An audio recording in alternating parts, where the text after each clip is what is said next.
Hi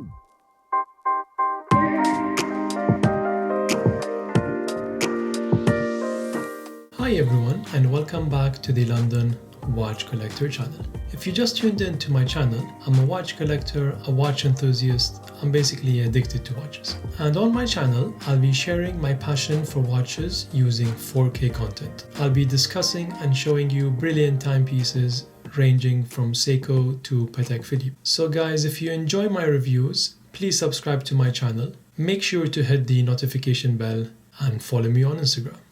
So guys, this week I thought I'm going to do a very interesting review. It's a review of two of my favorite brands, Patek Philippe and Rolex. And I thought this would be an interesting review, for the reasons being both watches are special in their own way. If you've already seen from the title, so I'll be comparing the latest addition to my collection, which was the Patek Philippe Aquanaut Travel Time Reference 5164A. Versus the 2018 Rolex Pepsi in Steel Reference 126710 BLRO.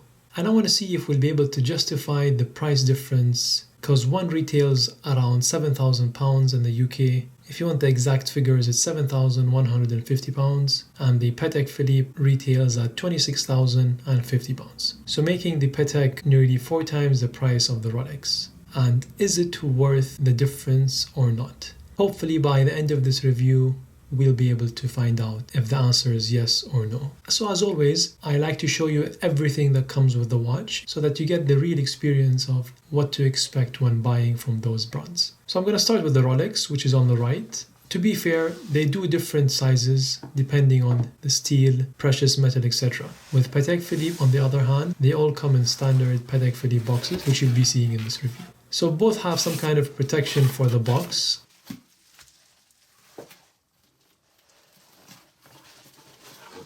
So inside the Rolex box, you'll have the catalog or booklet, which says Oyster Perpetual GMT Master 2. And if you realize, you'll see that from the boxes, from the carrier bag, the Rolex sticks to its signature green, which I love. And Patek Philippe sticks to the brown, as you can see, the carrier bag as well as the box. On the Patek Philippe, once you open the outer box,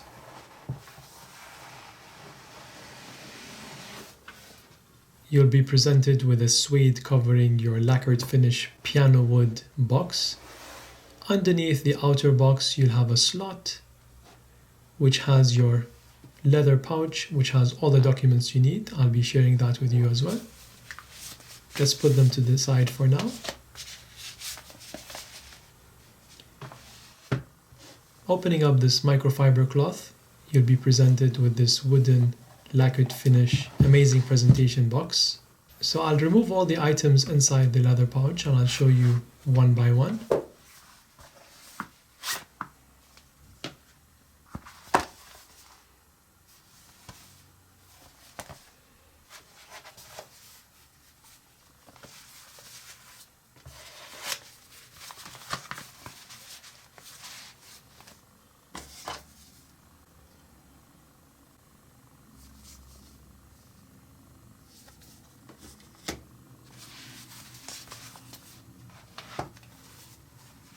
So this is the main booklet, which tells you everything you need to know about the watch, including how to set it, what kind of complication, gives you a description on the movement, how to take care of your watch, service intervals, everything you need to know. Which, don't get me wrong, the same information is covered in the Rolex as well.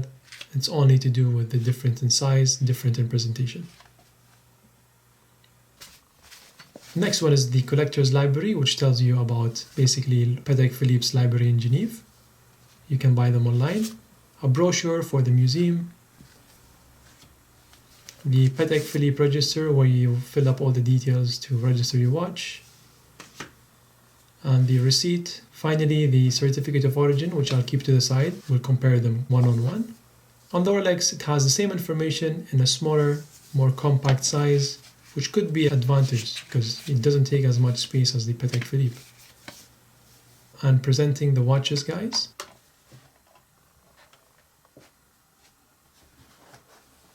Before I show you the watches up close, we'll go through the tags. The Rolex has the white tag, which has your reference number, serial number at the back, as well as the green seal, relative certified chronometer. Those are the links. Once you adjust the watch, At the back of the Rolex box, there's a slot which has your guarantee card as well as your worldwide service. And the tag of the Patek Philippe, which has your reference number, movement number, and case number. You'll have the certificate of origin, which has the detail of the watch, including reference number, caliber, bracelet type, everything.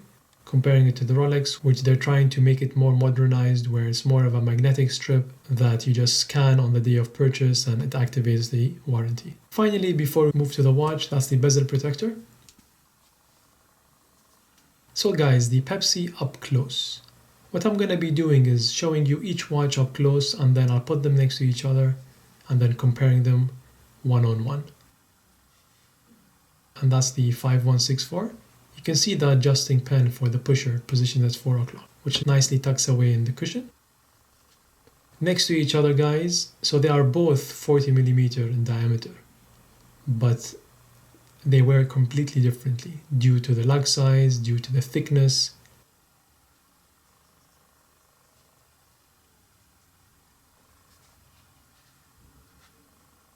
So the thickness on the Pepsi is around 12mm.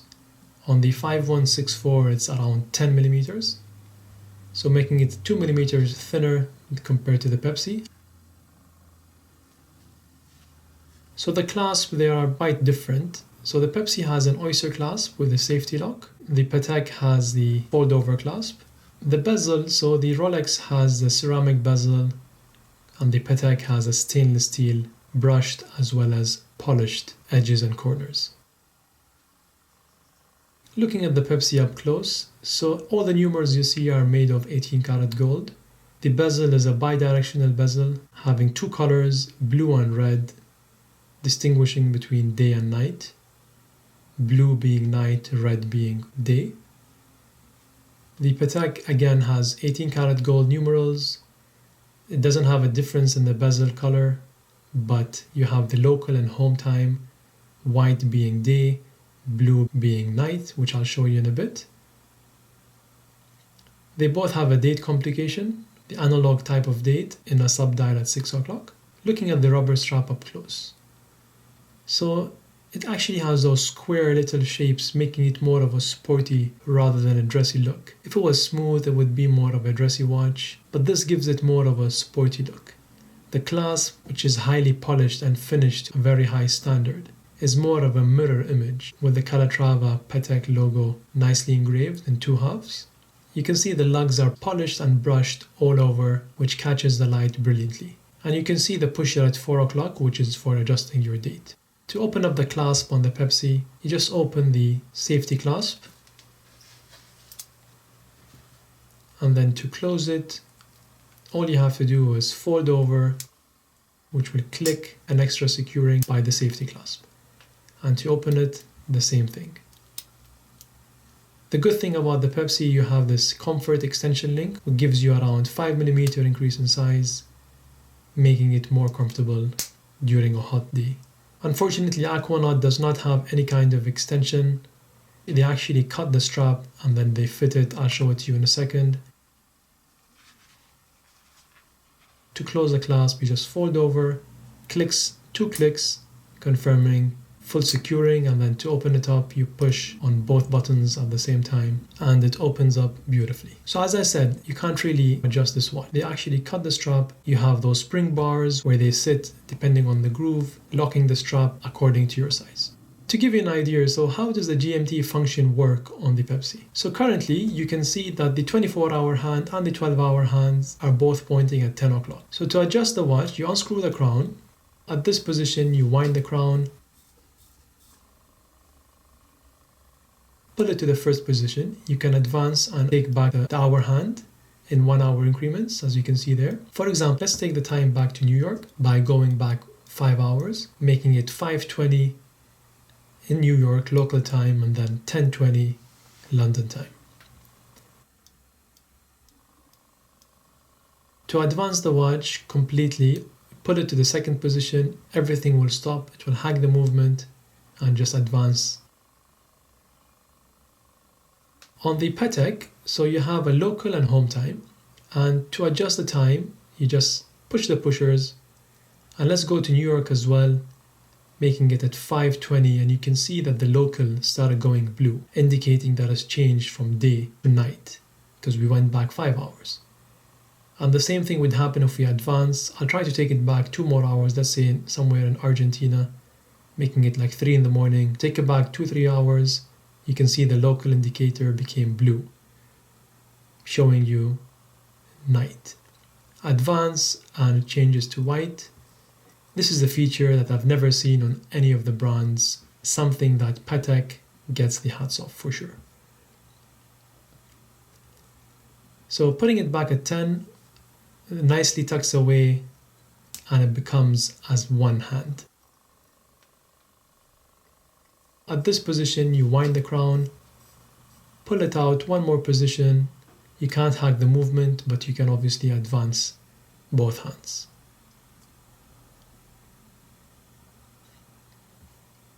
So guys, the movement of both watches. So Rolex do not really show their movements off. Some say it's because they're not really nice to look at. Although we know that they are the most reliable, but maybe not the greatest to look at. And it has the movement 3285, which is the latest by Rolex, which has the Chronergy having 10% increase in efficiency, power reserve. They beat at 28,800 beats per hour, giving you the sweep that you see on the dial, having a 70-hour power reserve, which is an advantage. Comparing it to the Patek, which they show off the movement, especially that 22-karat gold rotor. It has as well 28,800 beats per hour. It has around 40 to 45 hour power reserve. The beautiful escapement you can see beating away, as well as the rubies, the Patek Philippe seal, and so on. I've covered in my full unboxing of both watches the full specs of the movements, so I'm not going to bore you guys when it comes to the full technical specs because I don't want to repeat myself. So let's go ahead and weigh the watches. So the Pepsi weighs 136 grams. Putting in mind it's on a bracelet. Without the bracelet it'll probably be less. So obviously the Patek is going to be much lighter, giving you 96 grams, but of course that is because it's on a rubber strap. Wrist shot guys, because no watch review is complete without a wrist shot. The Pepsi up close.